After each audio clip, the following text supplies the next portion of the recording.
नमस्ते बच्चों, आपका हमारे इस चैनल में स्वागत है। आज हम क्लास 12th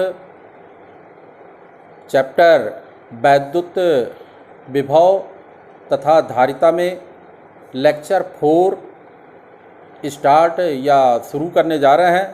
तो कुछ पॉइंट्स दिए हैं। संधारित्र के उपयोग, समांतर प्लेट संधारित्र की धारिता के लिए व्यंजक, आंशिक भरे परावैद्युतांक के कारण समांतर प्लेट संधारित्र की धारिता। तो देखिए, सबसे पहले संधारित्र क्या है।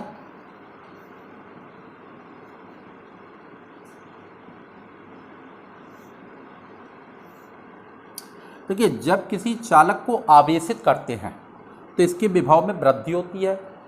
इसी प्रकार से संधारित्र का मतलब होता है, आप शब्द को देखिए, धारित्र माने धारण करने की ऊर्जा। हम ये कह सकते हैं ऊर्जा या आवेश धारण करने की युक्ति को हम लोग क्या कहते हैं, संधारित्र कहते हैं। तो हम ये कह सकते हैं कि ऊर्जा या आवेश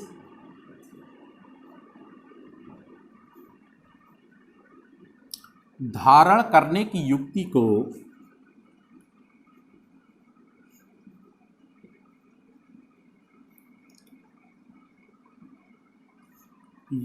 को संधारित्र कहते हैं।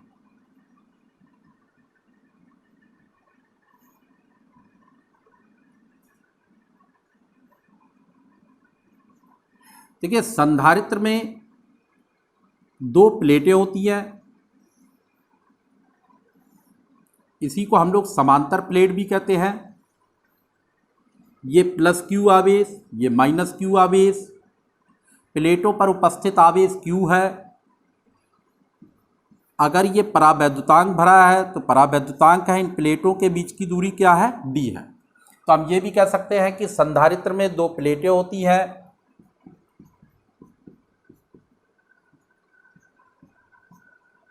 एक प्लेट को हम स्वतंत्र रखते हुए दूसरी प्लेट को हम लोग पृथ्वी से जोड़ देते हैं।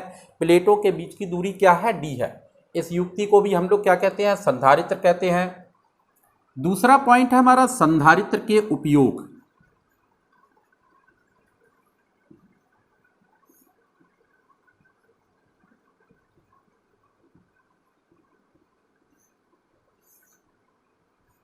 नंबर 1, आवेश संचित करने में।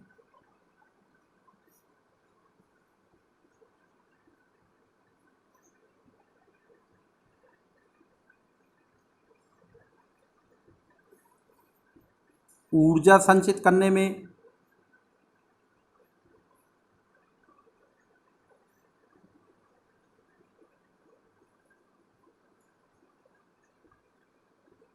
वैद्युत क्षेत्र के रूप में।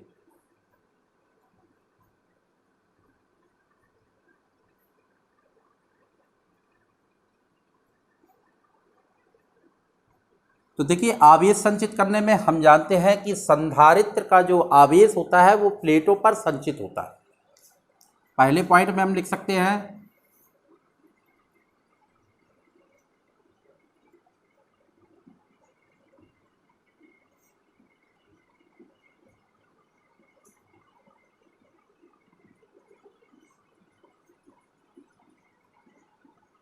देखिए, संधारित्र पर उपस्थित आवेश प्लेटों पर संचित रहता है।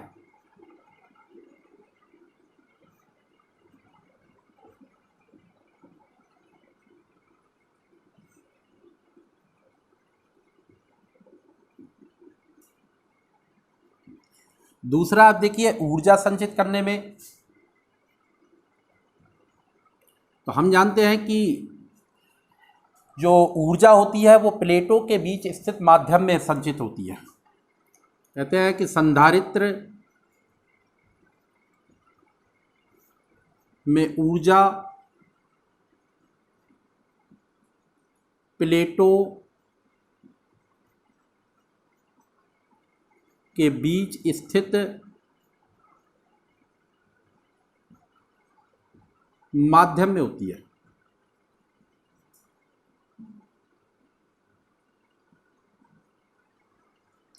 तीसरा पॉइंट हमारा वैद्युत क्षेत्र के रूप में। हम जानते हैं कि वैद्युत क्षेत्र में जो वैद्युत बल रेखाएं हैं असम रूप में एक दूसरे के समांतर स्थिति में होता है। ये समांतर रूप में होता है, इस प्रकार से इसे हम वैद्युत क्षेत्र के रूप में भी इसका उपयोग कर सकते हैं। तो ये देखिए हमने जो 2 पॉइंट्स की बात आई कि संधारित्र के उपयोग क्या है, तो ये हमने संधारित्र के उपयोग बताया। इसके बाद है देखिए आगे समांतर प्लेट संधारित्र की धारिता के लिए व्यंजक, इसको आप नोट कर लीजिए।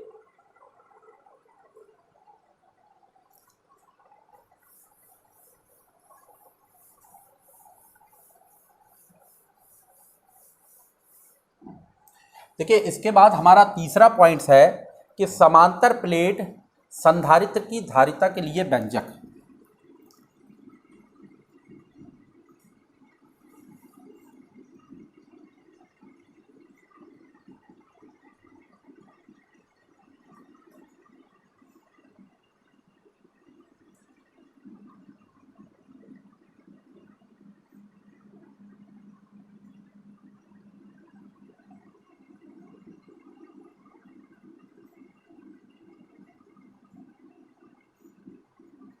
देखिए समांतर प्लेट संधारित्र की धारिता के लिए व्यंजक, ये समांतर प्लेटें हैं प्लस क्यू से माइनस क्यू,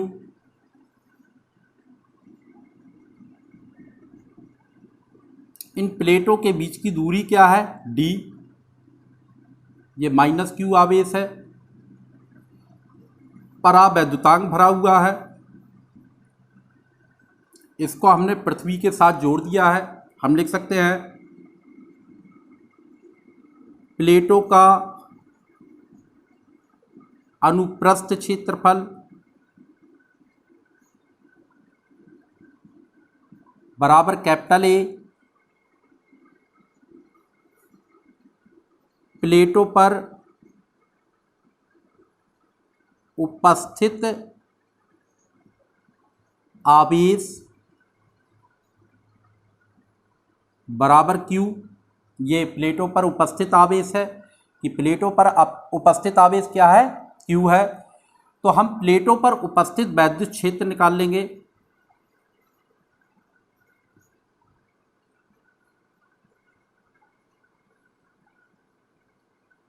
उपस्थित वैद्युत क्षेत्र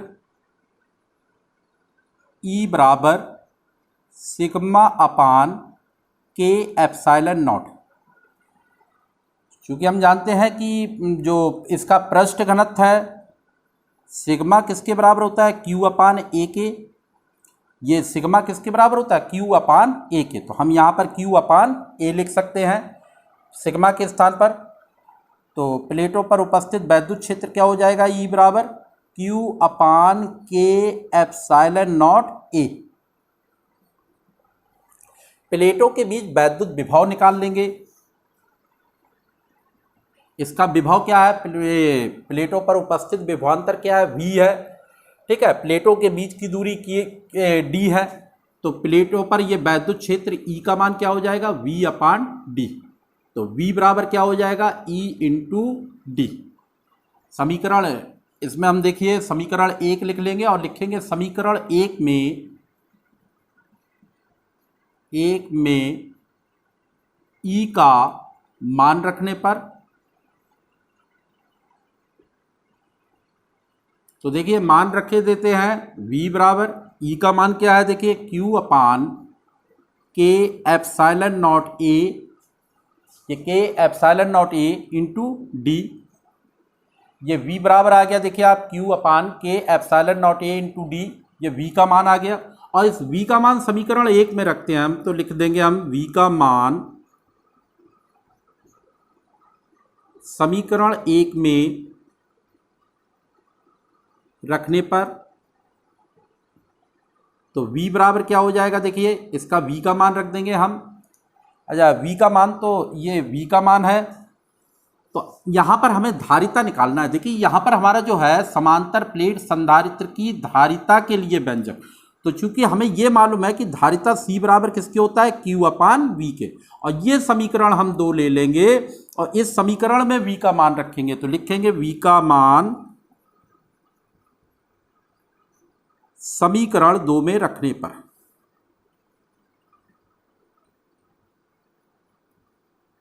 2 में रखने पर, तो देखिए 2 में हम इसका मान रखे देते हैं, तो C बराबर क्या हो गया, Q अपान, और V का मान क्या हो गया, Q अपान के epsilon not A into D. Q से Q कट गया, तो C बराबर कितना आ गया, के epsilon not A upon D. ये आप चाहें तो समीकरण 3 ले सकते हैं। एक सूत्र इसके सहायता से देखिए, ये हमारा समांतर प्लेट संधारित्र की धारिता के लिए व्यंजक आ गया। पहले आप इसको नोट कर लीजिए, फिर इसके आगे एक और सूत्र भी प्राप्त हो सकता है। देखिए ये हमने C का मान, ये जो हमारा समांतर प्लेट संधारित्र की धारिता के लिए व्यंजक आया है, अगर इसके आगे भी हम लेना चाहें तो ले सकते हैं। देखिए चूंकि निर्वात की स्थिति में K का मान क्या होता है, 1 होता है, तो K बराबर हम 1 ले लेते हैं। तो इस स्थिति में धारिता C0 ले लेते हैं, तो C0 बराबर क्या हो जाएगा, epsilon not A upon D. इस समीकरण को हम 4 ले लेते हैं। समीकरण 3 में समीकरण 4 का भाग दे देते हैं, तो भाग देने पर हमारा क्या प्राप्त हुआ, C/C0 बराबर C का मान क्या दिया है, के epsilon not A upon D upon epsilon not A upon D. इस D से D काट दिया, एप्सिलॉन नॉट A से एप्सिलॉन नॉट A कट गया, तो C अपान C नॉट बराबर किसके आ गया, K के। तो ये देखिए हमारा C अपान C नॉट बराबर किसके आ गया, K के। तो हमारा तीसरा पॉइंट ये क्लियर होता है कि समांतर प्लेट संधारित्र की धारिता के लिए व्यंजक। अब हम अपने चौथे पॉइंट की ओर चलते हैं, आंशिक भरे परावैद्युतांक के कारण समांतर प्लेट संधारित्र की धारिता। इसके लिए आप इसे नोट कर लीजिए। देखिए अब चौथे पॉइंट की ओर,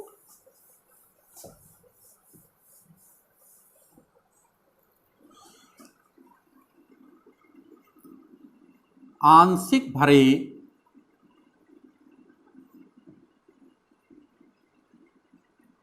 परावैद्युतांक के कारण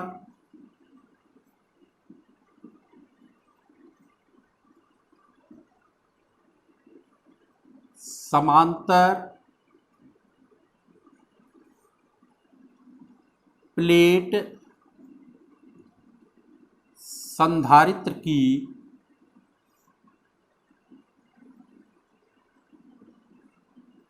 धारिता के लिए व्यंजक।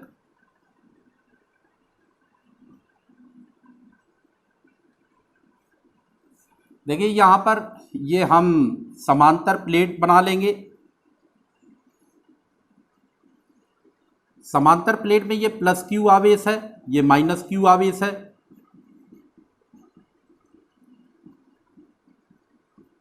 इन प्लेटों के बीच की दूरी क्या है, D है।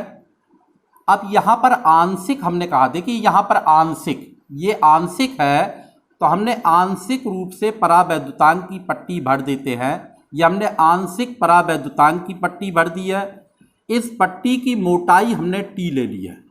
जब इस पट्टी की मोटाई T ले लेंगे तो देखो यहाँ पर परावैद्युतांक उपस्थित नहीं है, तो इसकी मोटाई क्या हो जाएगी, D माइनस टी। तो हम लिख सकते हैं कि प्लेटों का अनुप्रस्थ क्षेत्रफल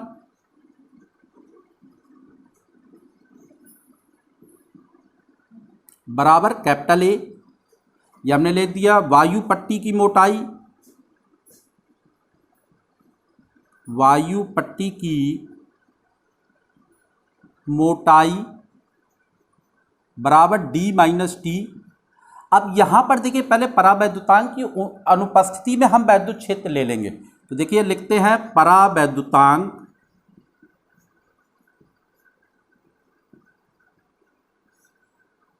की अनुपस्थिति में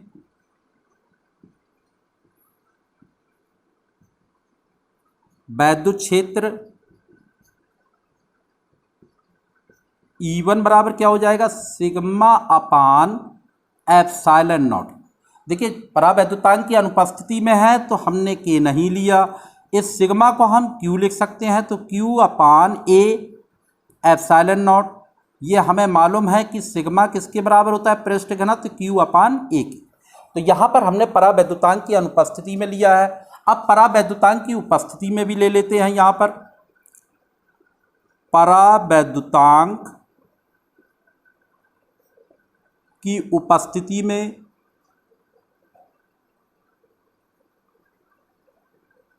वैद्युत क्षेत्र E2 बराबर कितना हो जाएगा, देखिए सिग्मा अपान के एप्सिलॉन नॉट ए। अब यहाँ पर हमने परावैद्युतांक ले लिया, के ले लिया, तो परावैद्युतांक की उपस्थिति हो गई। यहाँ क्या हो जाएगा, Q अपान ए, और इधर क्या है दिया है, के एप्सिलॉन नॉट। ये तो ये हमने जो है E2 हमने क्या ले लिया है, परावैद्युतांक की उपस्थिति में। तो दोनों प्लेटों के कारण वैद्युत विभव निकाल लेते हैं। देखिए दोनों प्लेटों के कारण